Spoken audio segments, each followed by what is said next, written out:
The next station that we're going to be working on is going to focus on pull-ups. So level 1 for this one is going to be doing static hangs with a scapular shrug. So you will fully extend your arms and hang from the bar, and then without bending your elbows, you'll squeeze your shoulder blades down and together, elevating your body as shown. And this one you'll do about 10-15 repetitions, then you can take a break. Level 2 is a TheraBand assisted pull-up. So you can find whatever level of resistance band you need. The heavier will offload you more, lighter will be less, and use that to help you do a regular pull-up as shown. And for this one, you can do as many reps as you can tolerate, or you can do a set number, take a break, and repeat. Level 3 is a regular pull-up. So for this one, no band needed. You'll let your body fully hang and then do the pull-up. And again, perform as many reps as you can tolerate, take a break, and repeat.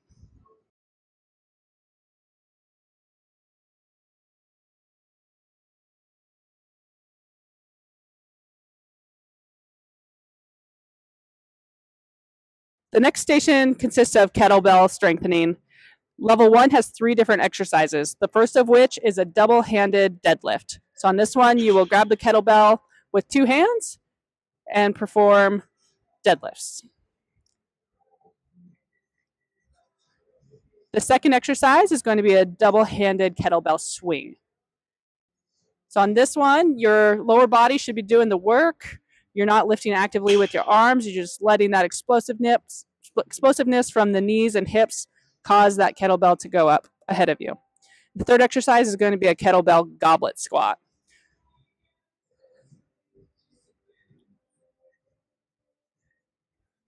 Level 2 is going to be the same exercises, but using the single hand. So first we'll begin with a single hand deadlift. I would recommend doing a few with one arm and then switching to do a few with the other side, making sure you're keeping that shoulder blade pulled back and core engaged.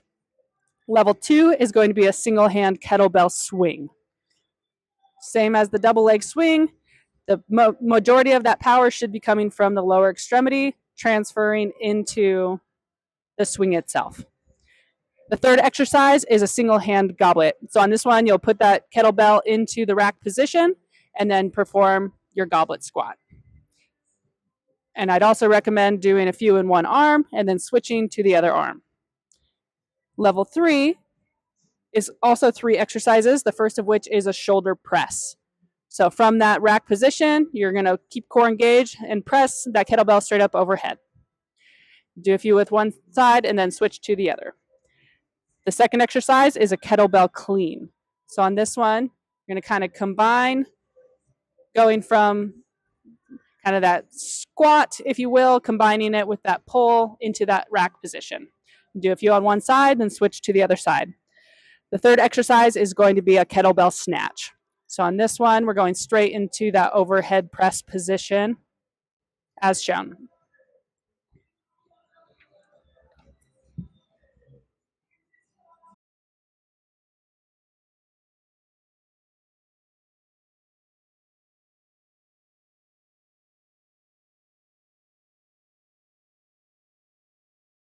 This station is going to work on improving your push-ups. Level 1 is a combination of 2 exercises. The first is just regular push-ups, ensuring that you're keeping your core engaged, your whole body is moving as one unit. If you need to adjust to have your hands a little bit more narrow or a little bit wider, that is okay for the sake of this exercise. The second exercise is going to be what we call prone tees. So you're going to lay on your stomach, arms extended out to the side, and then lifting with your arms only, you're going to squeeze your shoulder blades together, lifting your arms off the ground.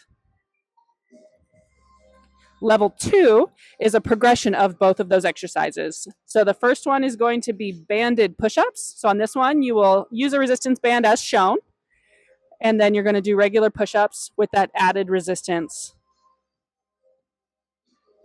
And then for exercise 2, we will also add the band to our prone tees. So on this one, you'll switch the band. So it's on your stomach. You're going to extend your arms out to the side, and then you're going to squeeze shoulder blades together, lifting up with a little added resistance. And level 3 is going to be a combining of those motions into our hand release push-ups. So for this one, you will lower down to the ground, brings the arms out to the side, and then lift back up.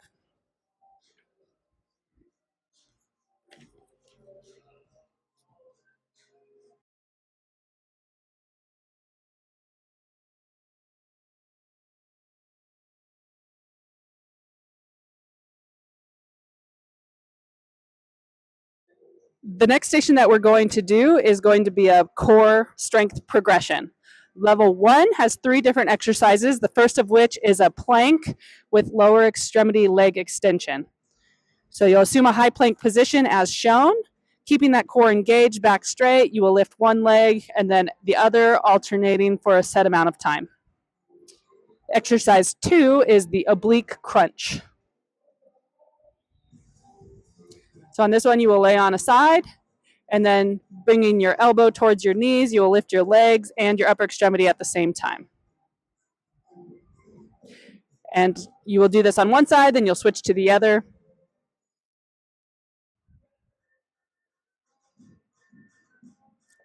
And level 3 is bird dogs with touching your elbow to your knee. So on this one, you'll assume the bird dog all 4 position, and then touch your knee to your elbow, and then extend out. Do a few on one side, and then switch to the other side.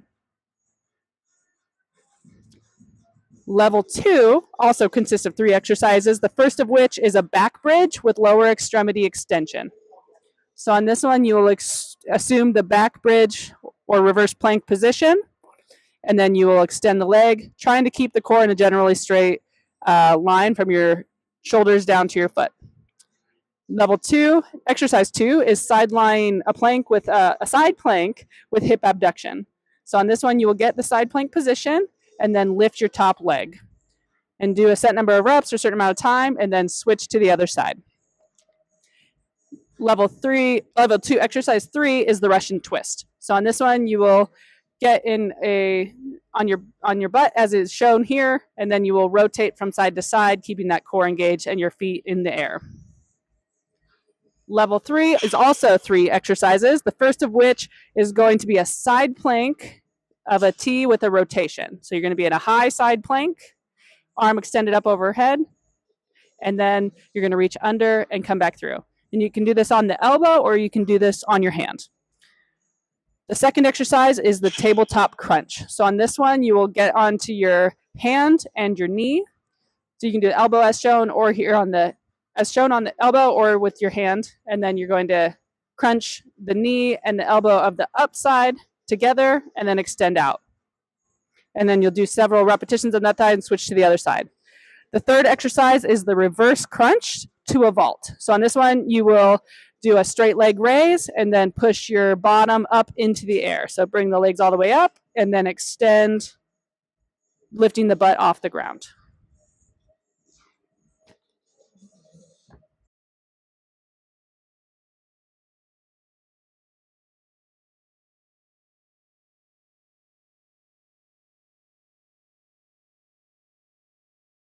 This station is the medicine ball toss station. For level 1, you will be in a kneeling position. The first exercise you will do is going to be a kneeling scoop throw. So on this one, you can do about 5 or 10 reps on one side, and then you will switch and go to the other side. To make it easier, you can go closer to the wall. To make it more challenging, you can be farther away. The second exercise of level 1 is a kneeling ball slam.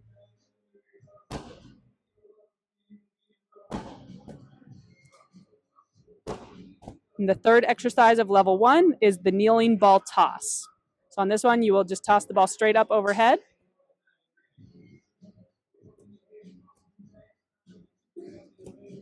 For level 2, you will assume a standing position.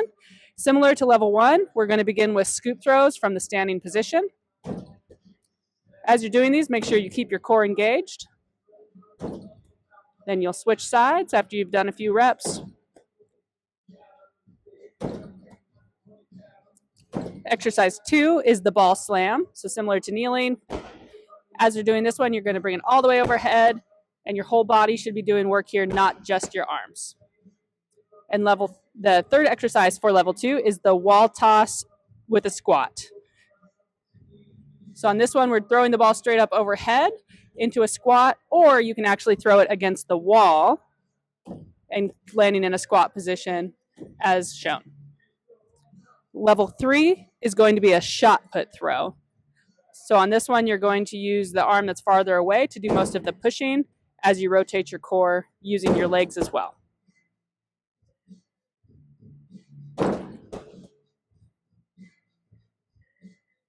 Level 2 is a wraparound slam.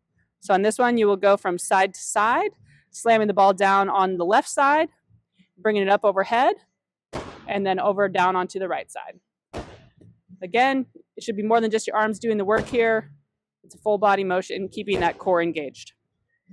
And level 3, exercise 3, is the overhead power throw.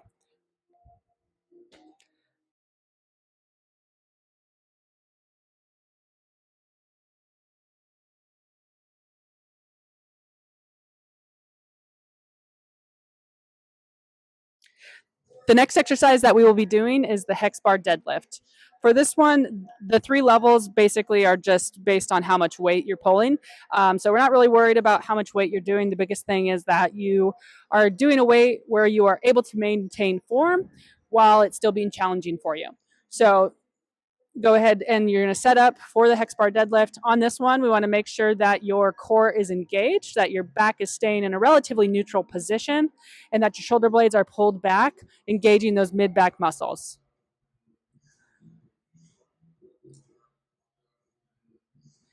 The weight that you choose should be challenging. I would say you shouldn't be able to do any more than about 10 reps at that weight. We recommend doing about 3 to 5 reps per set on this one. So if it feels too easy, go ahead and just increase that weight the next time that you are doing it.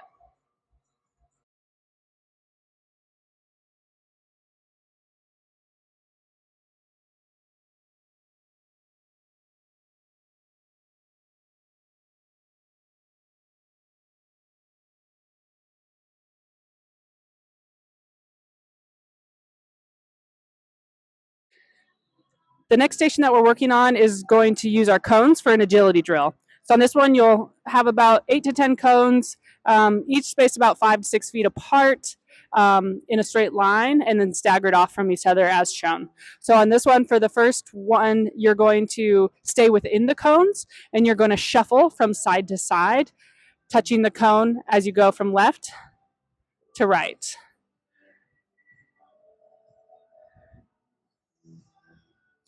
When you come back down, instead of staying within the cones and shuffling, you will actually run around the cones.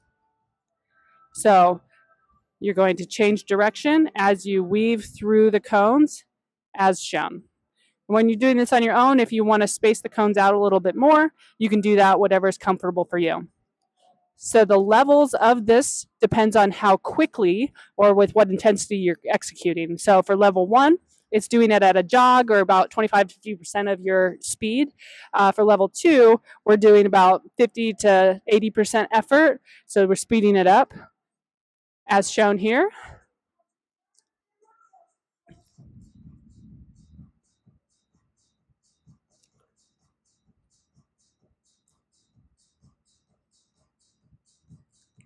And level 3 is going to be doing it 2 times in a row, so not taking a break. And you can do a combination of the intensity at which you're executing when you're doing that.